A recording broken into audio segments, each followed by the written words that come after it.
Assalamualaikum warahmatullahi wabarakatuh.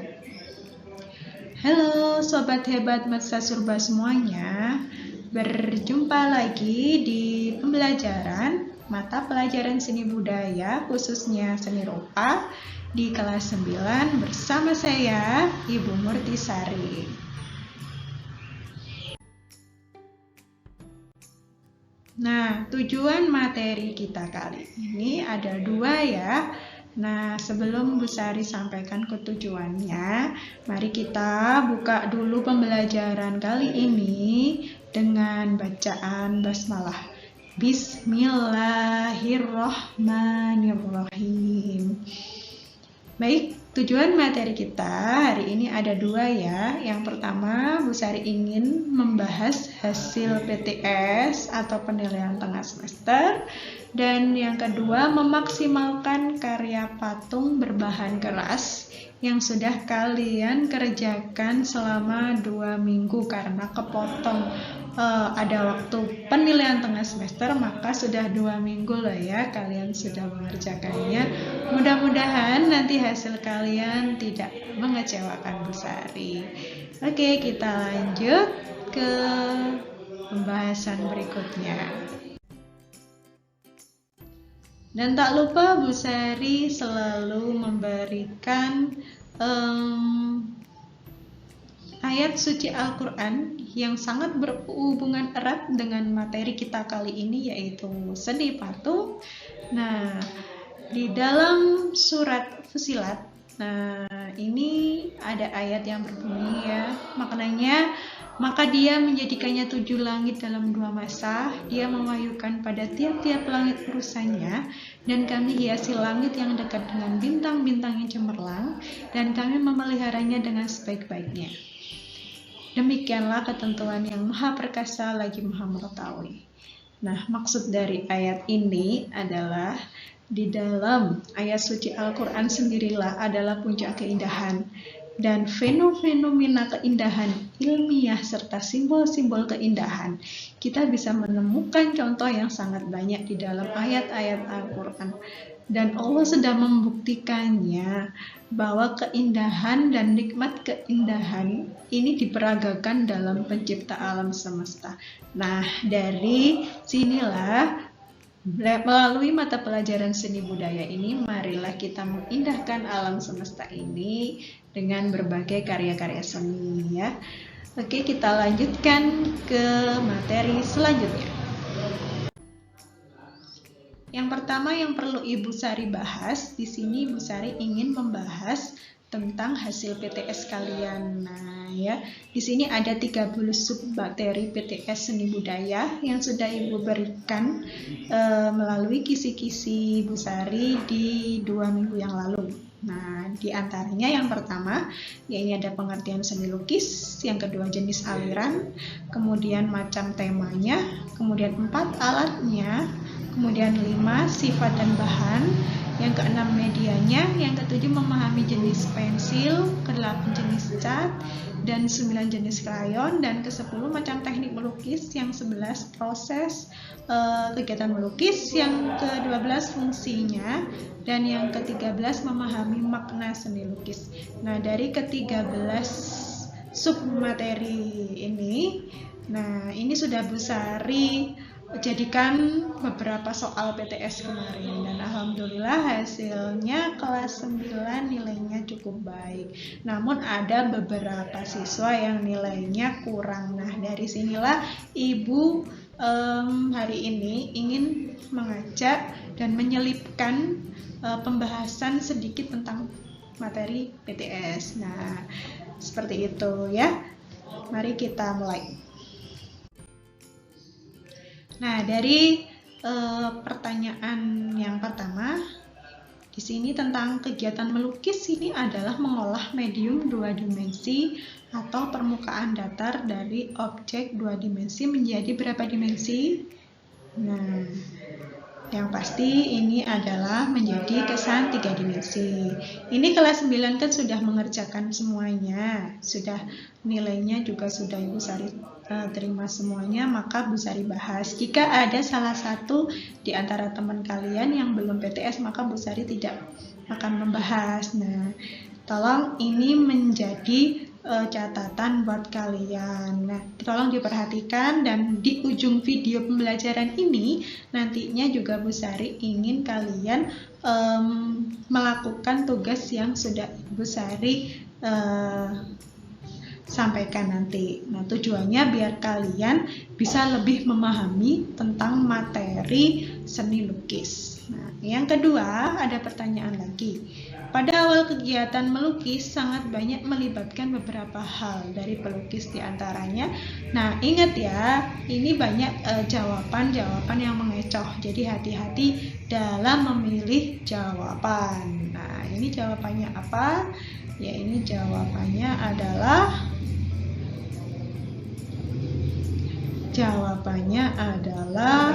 karena di sini ada kecuali, berarti di sini jual beli. Nah, ingat ya, di dalam kegiatan melukis, gagasan ide, ekspresi, emosi itu sangat melibatkan diri pelukis. Nah, apa hanya itu saja? Enggak, banyak sekali. Ada pengalaman, ada minat, ada kesukaan, dan lain sebagainya. Itu mempengaruhi karya seni lukis. Paham ya? Mari kita lanjutkan ke soal berikutnya. Nah, sekarang Ibu Sari memilih soal lagi, ya ini yang masih banyak anak-anak bingungkan, ya ini tentang corak dan aliran. Jadi corak dan aliran ini berbeda ya. Jika corak ini adalah jenis lukisan. Jika aliran ini adalah gayanya lukisan. Jadi di dalam karya seni lukis ini terbagi menjadi 2 corak. Nah, atau termasuk golongan lukisan. Nah, ini yaitu representatif dan non-representatif. Kemudian yang ketiga adalah deformatif. Nah, jadi yang bukan di sini adalah abstrak, karena abstrak ini adalah nama sebuah aliran, bukan corak. Jadi golongan lukisan ini disebut juga dengan corak. Nah, kemudian dari soal yang berikutnya, gambar bunga di sini adalah jenis aliran. Nah, kira-kira alirannya apa? Dari yang tampak dari gambar sosok bunga di sini, karena bunganya sudah dirubah dalam bentuk kubus-kubus atau tak-tak, maka di sini disebut aliran yang namanya kubisme. Ingat ya anak-anak, ini sangat-sangat mengecoh kadang-kadang. Oh, bunga, bukan berarti ini aliran naturalis, tapi dilihat dulu teknik pengolahan lukisannya. Jika diolah seperti ini, maka bukan naturalis lagi. Karena kalau naturalis ini natur, nah alami. Nah, ini bukan alami lagi karena sudah diubah menjadi bentuk kubis atau kubus. Nah, itu namanya disebut aliran kubis. Nah, ingat ya. Mari kita lanjutkan lagi. Nah, ada soal pertanyaan yang ingin Bu Sari sampaikan lagi. Yang ini yang penting ya. Nah, ini seni lukis terbagi menjadi 3 golongan corak. Nah, ini seperti tadi ya. Jadi non-representatif, deformatif, ya, sama representatif. Jadi ini yang kecuali adalah 3 dimensi ya, paham ya? Nah, di dalam corak seni lukis memiliki aliran yang beragam sekali wujudnya. Nah, di sini contohnya banyak sekali. Yang kecuali yang mana kira-kira? Ya, ini simetris, karena simetris ini bukan nama aliran. Jadi anak-anak di sini harus paham aliran seni lukis ya. Mulai dari realis, natur, kubis, surrealis, abstrak, kubisme, dan lain sebagainya. Oke, lanjut.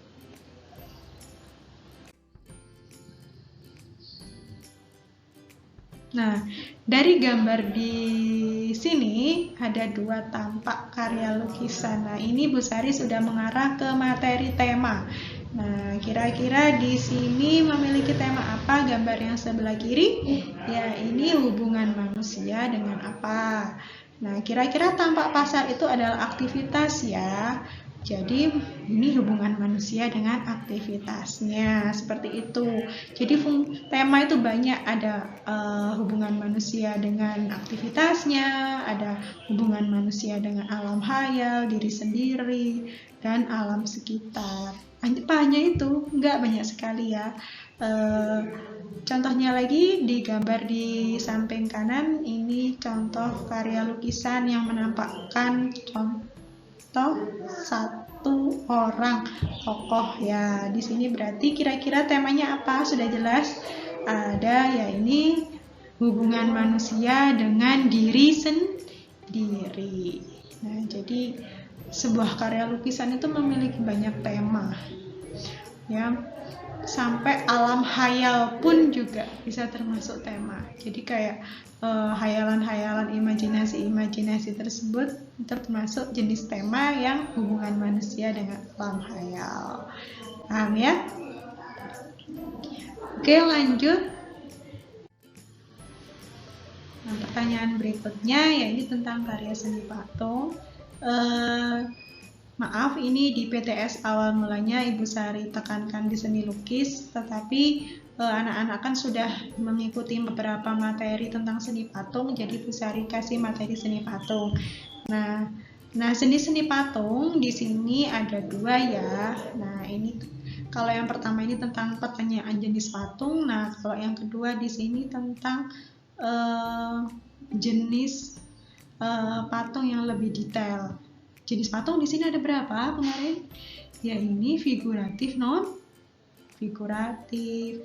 Figuratif itu yang tampak objeknya, yang bisa dilihat wujudnya. Kalau non figuratif ini objeknya tidak bisa terlihat. Jadi seperti abstrak, sama kayak lukisan sebenarnya ya.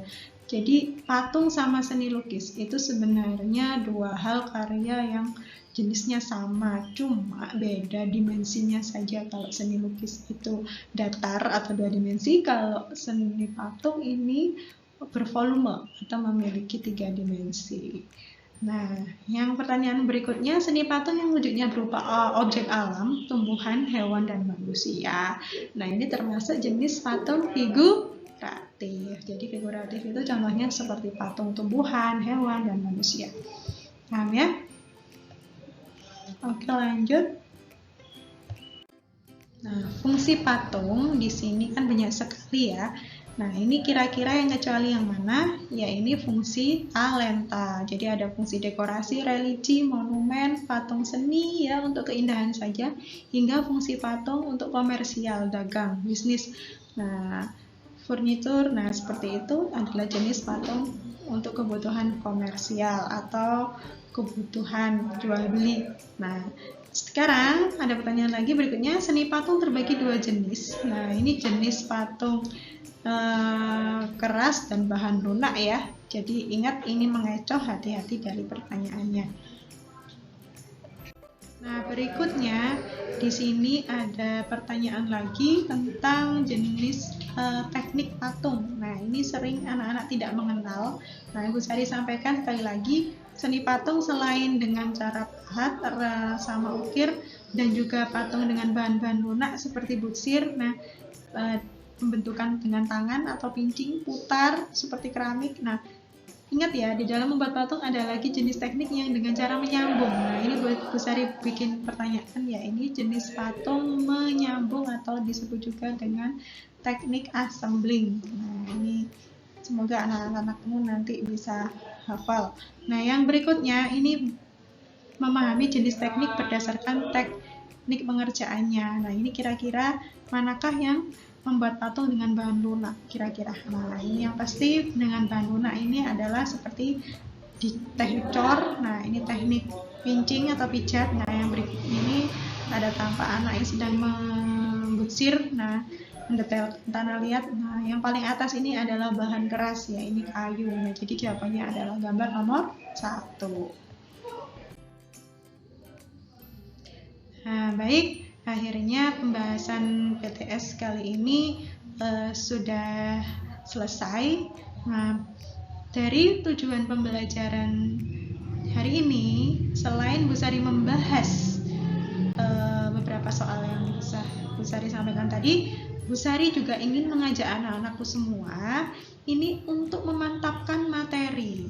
Nah, jadi anak-anak kan nilainya masih banyak yang kurang maksimal. Nah, jadi di sini Bu Sari ingin mengajak kalian semua untuk mengerjakan tugas kedua ini. Jadi yang pertama, tugasnya kalian membuat karya patung. Nah, sudah Bu. Nah, iya, sudah kalian kerjakan. Tetapi ini Bu Sari kasih waktu perpanjangan lagi untuk membenahi atau dengan istilah memfinishing. Nah, kapan disetorkannya? Ini Bu Sari kasih batas maksimal tanggal 30 Oktober 2020.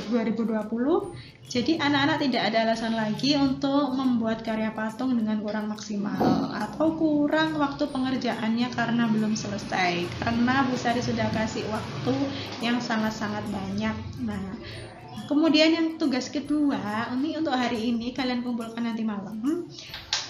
Ya ini tentang membuat pertanyaan. Nah, pertanyaan ini kalian kerjakan sesuai dengan jumlah submateri. Karena submateri kita ada 13, maka kalian membuat masing-masing dari submateri ini menjadi 2 pertanyaan. Jadi setiap satu submateri terdiri dari 2 soal ya, atau 2 butir pertanyaan. Nah, pertanyaannya nggak susah-susah, nggak perlu dikasih jawaban.